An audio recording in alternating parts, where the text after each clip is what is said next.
بسم اللہ الرحمن الرحیم۔ حق المبین کا آغاز ہم لوگ کر رہے ہیں۔ پہلے ہم لوگوں نے اس کے مصنف کے حالات جو ہیں وہ ہاف پڑھ لیے تھے، آج جو ہے وہ ہم آگے اس کا سٹارٹ کرتے ہیں۔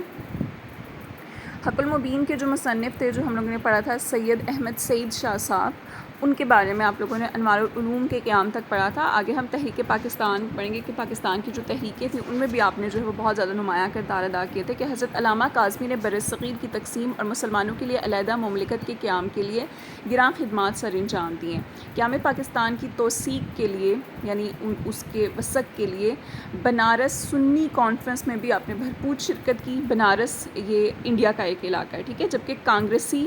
احراری علماء، کانگریسی جو ہندوؤں کی نمائندگی کرنے والے لوگ تھے، جو ان کے بڑے بڑے لیڈر تھے، ٹھیک ہے، اور احراری جو آزاد، جس کو کہا تھا نا آزاد امیدوار، جیسے اسی طرح احراری علماء یعنی کہ جو آزاد علماء تھے، وہ سر دھڑ کی بازی لگا کر مخالفت کر رہے تھے۔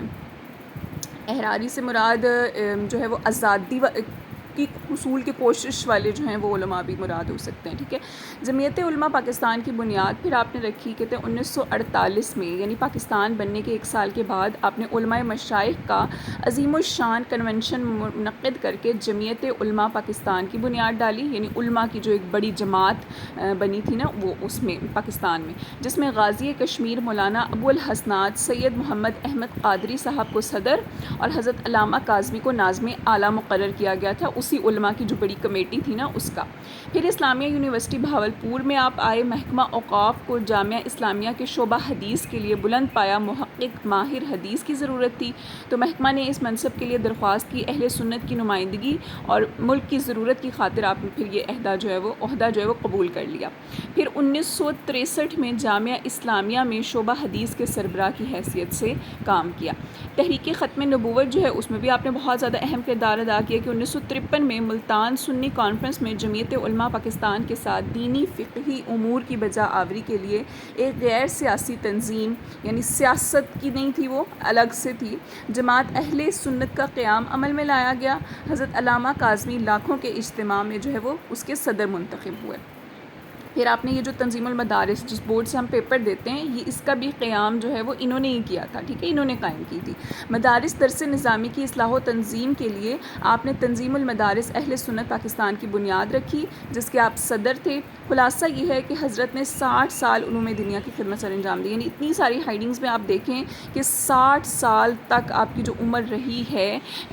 یعنی کہ آپ کے کہہ لیں کہ سن بلوغ میں داخل ہونے کے بعد جو 60 سال آپ کی جتنی عمر گزری، وہ یعنی پہلے 13 سال تو ان کے